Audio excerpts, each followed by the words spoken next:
La sécurité sociale les surnomme les persistants. Ils sont quasiment un demi-million aujourd'hui en France, un demi-million de retraités sur les 17 que compte notre pays qui continuent à travailler. Parfois par choix personnel, pour garder un lien social ou parce qu'ils ne veulent pas quitter un travail qui leur plaît, mais plus souvent c'est par obligation, à la recherche d'un petit revenu pour compléter une trop maigre pension. Depuis 10 ans, leur nombre augmente constamment et il est sans doute sous-estimé car il ne prend pas en compte tous ces petits boulots occasionnels non déclarés. La Commission européenne projette une forte augmentation des taux d'emploi des plus de 65 ans. Doublement d'ici 2040. Là, on est à peu près à 5% et il prévoit 11,5%. La pension moyenne d'un retraité en France est 1 378 € par mois. Pour 6% d'entre eux, c'est même moins de 1 026 € par mois, soit sous le seuil de pauvreté. Et ça, c'est une colère qui monte. Alors face à la vie chère, le gouvernement a décidé depuis le 1er juillet une revalorisation de 4% des pensions de retraite, conformément à la promesse du candidat Macron lors de la campagne présidentielle. D'ici 2030, 5 millions de personnes vont partir à la retraite. Parmi elles, 1 sur 2 envisage de continuer à travailler, soit par volonté de rester actif dans une profession qui les épanouit, plus souvent par nécessité économique. C'est le cas dans cette PME située dans la petite commune de Brigné, au sud de Lyon, où l'on retrouve Vanessa Descoureaux. Ici, il y a 10 employés, dont 2 retraités. L'un a un statut d'auto-entrepreneur, l'autre est salarié depuis cet été. Interception sur France Inter. Bonjour. Bonjour. J'ai rendez-vous avec Monsieur Froissart. Voilà, Monsieur Froissart. Voici. Bonjour, monsieur. Entrer à notre atelier.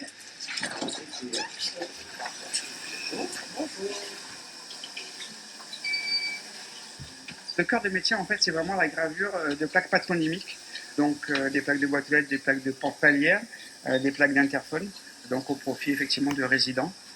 Et ensuite, la signalétique un peu plus grosse, donc ça va être des panneaux de signalisation. Là, vous avez un panneau qui est en train d'être produit pour identifier un parking privé. Majoritairement, vos clients, ce sont qui? Des régies immobilières, des gros syndics? Le client, c'est composé de 2 régies immobilières. On a quelques particuliers professionnels, des avocats, médecins, où effectivement venir produire leurs plaques signalétiques dans le cadre de leurs activités professionnelles. On va continuer. On va laisser l'atelier au calme. Je m'appelle Didier Brun-Froissart, directeur général des ETS Froissart. Vous avez racheté cette société en 2016. Tout de suite, vous avez fait appel à des retraités pour vous rejoindre ou c'est venu au fur et à mesure? Non, en fait, l'idée de faire appel à des retraités, je l'ai eu récemment, il y a à peu près 2 ans. Je trouvais l'idée séduisante parce que ce sont des gens qui sont motivés, ils sont volontaires, et ils ont une expérience. Et donc, je suis rentré en contact avec donc, la société Tipeee Job, qui met en relation justement cette population-là avec les entrepreneurs et les entreprises. Et très très vite, 2 jours après, j'ai mis une annonce en ligne et j'ai eu, dans l'espace de 96 heures, 4-5 candidats qui ont répondu à l'annonce. Très souvent, les retraités, ils ne recherchent pas à avoir un temps plein. 35 heures, c'est pas ce qu'ils recherchent. Ils préfèrent avoir un mi-temps, 20 heures par semaine ou 15 heures par semaine. Et c'est vrai que vous prenez 2 retraités ou 2 seniors sur un poste donné, ça vous fait quand même 2 personnes. Sur un poste. Sur un poste, contre une personne, par exemple, un actif que vous engagez 35 heures par semaine. Et c'est quoi l'avantage d'avoir 2 mi-temps au lieu d'un temps plein? L'avantage premier en termes d'emploi, c'est que lorsque votre temps plein vient être malade, vous n'avez plus personne qui couvre le poste. Lorsque vous avez 2 retraités à 20 heures sur un poste, il y a toujours une personne qui peut couvrir le poste. Après, le deuxième avantage également, c'est au niveau de, je dirais, la prise en charge financière par l'entreprise. Donc, si vous voulez, le coût est égal pour une entreprise. Sur la première option, vous avez un salarié qui fait 35 heures. Sur la deuxième hypothèse, vous avez 2 salariés qui font 40 heures, à coût identique. Donc, vous gagnez 5 heures, en résumé. Oui, on va gagner 5 heures, mais surtout, on va gagner en souplesse d'emploi. En cas d'une prochaine embauche, vous excluez complètement d'aller chercher un actif? Vous allez forcément chercher dans le public retraité ou c'est encore ouvert? Moi, je n'exclus rien, mais je vous avouerai que là, je suis en recrutement sur un poste et qu'à l'heure d'aujourd'hui, je n'ai mis mon annonce de recherche que sur le site de Tipeee. Qui est dédié donc aux seniors et aux retraités? Voilà, qui est dédié aux seniors et aux retraités, parce que je sais que je vais avoir des retours très très rapides. Néanmoins, effectivement, j'ai transmis une demande auprès de Pôle emploi et j'attends toujours un retour. Et sur 2 profils quasi identiques, entre un actif et un retraité, Vous donnez votre chance à qui? Sur deux profils Et deux envies identiques, j'ai envie de dire, en termes de temps de travail. je pense que je donnerais à un actif. À un actif. Le problème, c'est que, de par l'expérience que j'ai eue jusqu'à présent, des actifs, il n'y en a pas beaucoup. Ou alors il y en a, mais sur des bases salariales qui sont au-delà de ce que nous, on peut proposer. Aujourd'hui, vous proposez à un jeune de 20 ans, sans diplôme, un CDI 35 heures au SMIC, vous n'en avez pas beaucoup qui acceptent. Au vu de l'inflation, la perte du pouvoir d'achat est quand même significative. Donc un retraité, lui, c'est différent parce qu'il est dans le besoin réel. Quelque part, je trouve ça un petit peu triste pour notre société parce que voilà, ils sont arrivés au bout de leur vie, au lieu de profiter je dirais, des années de travail et profiter de leur vie, ils sont obligés de se remettre en activité pour pouvoir assumer les frais inhérents à leur charge, quoi, tout simplement.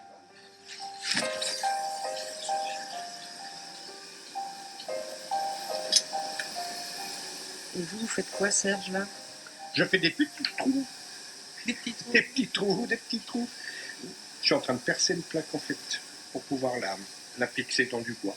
C'est ce que vous faisiez déjà avant? Oui, c'est ça. C'est ce que je faisais déjà avant, tout à fait. On ne change pas une équipe qui gagne. Donc je vais aller là-bas et puis je vais la percer sur le petit trou. On peut dire tout, hein, même des choses méchantes sur le patron. Ça n'engage que vous, ma Serge. Moi, c'est pas mon problème, j'ai envie de vous dire. Ça va faire un peu de bruit. Hein. Serge Corlin a 63 ans. Il est revenu travailler dans la PME qu'il a quittée quelques mois plus tôt pour, croyait-il, prendre sa retraite. Une retraite de 1 200 €, une pension alimentaire pour ses 3 enfants encore à charge. Locataire, il a donc dû reprendre une activité. Serge a travaillé ici 5 ans comme salarié et c'est comme auto-entrepreneur qu'il a repris du service. Petit souci technique. Je m'en sors pas avec ma retraite, c'est pas possible, c'est pas envisageable, quoi. Ce qui ressort de tout ça, c'est que j'ai quand même bossé 40 ans de ma vie, dans différents emplois, je le conçois, mais j'ai eu une vie professionnelle pleine. Aujourd'hui, je m'en sors pas avec la retraite qu'on me donne. C'est impossible que je m'en sorte. Et le problème, parce que dans tout ça, la finalité de l'affaire, c'est qu'en fait j'ai 63 ans, mais dans 10 ans, le problème sera le même. C'est-à-dire que ça implique à 73 ans, je serai encore au boulot pour pouvoir subvenir à mes besoins. Je veux dire, c'est du délire, quoi. Je vois pas comment, sincèrement, je peux m'en sortir. Voilà. Et ça, c'est une épée de Damoclès que vous avez en permanence derrière la tête, parce que ça, c'est la réalité, quoi. Et c'est une réalité qui est permanente. Vous n'avez pas de... Je vois pas, j'ai pas un avenir qui me donne des espoirs, quoi. Très sincèrement. Bon, c'est vrai que j'ai eu des emplois qui n'étaient pas hyper rémunérés, hein, ce qui fait que mes cotisations pendant 40 ans font aujourd'hui que je touche que ça. La petite parenthèse que je voudrais dire, c'est que j'ai été artisan pendant 9 ans à mon compte. Pendant 9 ans, j'ai payé de l'URSSAF systématiquement tous les mois. 9 ans après, aujourd'hui, je touche 50 € de retraite sur mes 9 ans passés en tant qu'artisan. En 9 ans, je ne pourrais pas faire le calcul comme ça, mais j'ai peut-être donné plus de 50 000 € sur 9 ans. Vous voyez, on me donne 50 € par mois. Le jour où j'ai reçu ça, j'avais honte. Vous qui vous projetez déjà sur l'avenir, sur peut-être ces 10 prochaines années, l'avenir beaucoup plus proche, l'hiver qui arrive, dont on dit déjà que les prix de l'énergie seront absolument hors du réel, vous y pensez déjà ? En fait, si vous voulez, j'y pense d'une façon permanente. C'est-à-dire que je ne crois pas qu'il y a une journée sans que je me pose la question comment je vais m'en sortir. Ça, c'est une évidence, si vous voulez. Je vais vous donner une anecdote. J'ai ma gamine, j'ai 4 enfants, mais ma fille aînée a 37 ans. C'est elle qui m'a payé mon bois de chauffage cet hiver. parce que j'étais plus du tout en mesure de pouvoir payer mon bois pour me chauffer. Et c'est ma gosse qui a pris l'initiative de faire ça, je veux dire. En tant que papa, c'est vachement dur. C'est souvent l'inverse. C'est au papa de subvenir aux besoins de ses gosses et non l'inverse, si vous voulez. Et ça, c'est quelque chose qui m'a mis très mal à l'aise. Donc, pour répondre à votre question par rapport à l'avenir, même très proche, en parlant de cet hiver, je vois pas comment je vais arriver à m'en sortir. Vous savez, quand on m'a annoncé que je allais être à la retraite, parce que j'avais reçu un courrier en me disant à partir de temps vous allez avoir votre retraite à temps plein, ma réaction instantanée, ça a été de me dire putain, ça y est, enfin je vais pouvoir me reposer, enfin je vais pouvoir être tranquille, voyager, faire les choses que j'ai envie de faire. Quand j'ai reçu mon relevé en fait de ce qu'ils allaient me donner, je crois que j'en ai même pleuré. Hein. Je me suis dit mais c'est pas possible, qu'est-ce que je vais faire avec ça? Est-ce que la situation vous conduira à prendre un deuxième boulot pour un deuxième mi-temps? Bon, tant que ça peut rester en l'état, comme c'est aujourd'hui, ça va me suffire. Ma seule interrogation, elle est sur combien de temps ça va durer. C'est plus ça, si vous voulez. Parce que là, j'ai un boulot où je travaille, je vais dire à temps partiel. Hein. Bon, évidemment, je travaille pas 20 jours par mois. Mais c'est simplement d'avoir à bosser. Si vous voulez, de partir le matin en me disant eh ben, allez, t'es à la retraite, mais tu vas aller gratter parce qu'il faut que tu t'en sortes. Et ça, c'est vraiment quelque chose d'assez insupportable, en fait.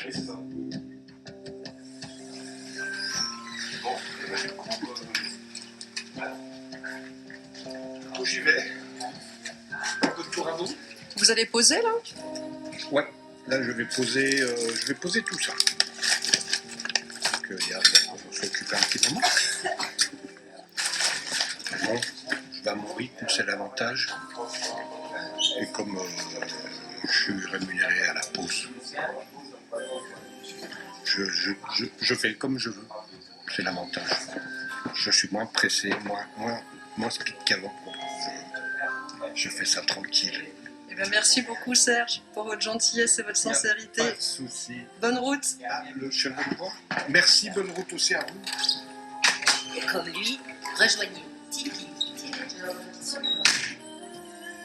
Pour bien mesurer le nouvel intérêt et cet intérêt grandissant des entreprises pour ce public de salariés retraités, nous sommes avec Jean-Emmanuel Roux. Bonjour. Bonjour. Vous êtes le fondateur de la plateforme Tipeee Job qui met en relation précisément évidemment ces salariés-là avec des entreprises. D'ailleurs, des entreprises pas forcément toujours de la taille de celles qu'on a visitées ce matin. Ça peut être de plus grands groupes qui s'intéressent à ce réservoir de salariés. Globalement, aujourd'hui, on a 75 000 candidats et on devrait atteindre les 150 000 d'ici fin 2022. Il y a 5 600 entreprises qui viennent les recruter. Alors aujourd'hui, nous, on sait répondre aux besoins de la TPE, mais également des PME, PMI, mais on a également de grands groupes, voire des sociétés du CAC 40 qui viennent rechercher des seniors actifs sur notre plateforme. On peut les citer ? Oui, bien sûr. Vous avez des entreprises comme AG2R La Mondiale qui sont venues chez nous. Dernièrement, on a une campagne, alors c'est pas le CAC 40 parce que c'est des Américains, mais c'est un très bon exemple. Le numéro 1 de l'emploi des jeunes en France, McDonald's, fait une campagne pour venir rechercher des seniors. Non pas qu'ils n'emploient plus des étudiants ou des jeunes diplômés, mais ils en ont plus assez et ils vont rechercher sur 10% de leur recrutement des seniors actifs. Donc des retraités qui deviennent équipiers en cuisine McDo. C'est ça, en fait, ils cherchent exactement des retraités actifs pour les heures de pointe, sur heures de midi, heures du soir, le mercredi, à la fois en tant qu'équipier, mais ils ont mis également des annonces en tant que manager pour rechercher des seniors. En 2018, quand vous avez créé cette plateforme, très honnêtement, quand vous démarchiez les entreprises pour leur parler des salariés, retraités actifs, on vous prenait au sérieux ? En fait, l'historique, parce qu'on vient pas du recrutement, on vient du monde de l'entreprise. L'historique en 2018, c'est qu'on avait un autre réseau, il y avait 70 000 artisans qui n'arrivaient plus à trouver de la main-d'œuvre qualifiée. Et la seule solution qu'on ait trouvé de trouver de la main-d'œuvre qualifiée disponible, c'est d'aller rechercher des retraités actifs. Tout a démarré de là. Et là, du coup, quand on a monté Tipeee Job, il y a beaucoup de candidats sont venus, beaucoup d'entreprises sont venues et on est devenu une plateforme d'emploi dédiée pour les seniors.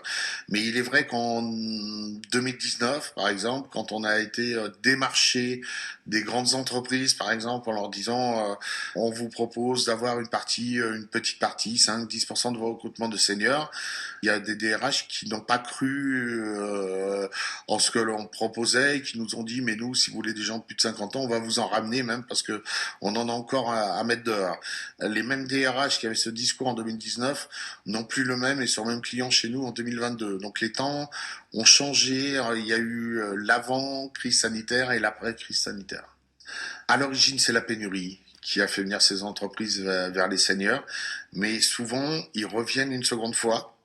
C'est parce que ils ont compris que les seniors pouvaient apporter quelque chose dans leurs équipes. Est-ce que cela veut dire que l'emploi retraité est en train de remplacer l'emploi des jeunes ? Absolument pas. Il vient en complément de l'emploi des jeunes. Les entreprises n'ont pas arrêté d'employer des jeunes. Par contre, elles n'arrivent plus à combler l'ensemble de leur offre d'emploi. Et donc, elles se sont ouvertes à d'autres solutions. On est dans une période de plein emploi, quasiment actuellement. Et lorsque vous n'arrivez plus à pourvoir l'ensemble des postes, là, il faut aller rechercher et s'ouvrir aux autres solutions qui n'étaient pas les solutions traditionnelles depuis quelques décennies. Les TPE et les PME, aujourd'hui, ne se posent même plus la question de l'âge. C'est pourvu qu'elles trouvent quelqu'un. Quel que soit l'âge, ils sont contents de trouver quelqu'un compétent et qui a envie de travailler. Petite retraite cherche petit boulot. Un reportage de Vanessa Descoureaux, réalisation Jérôme Chélius, assisté de Martine Messonnier, mixage Guillaume Leduc. Cette émission est à réécouter dès maintenant sur le site de France Inter.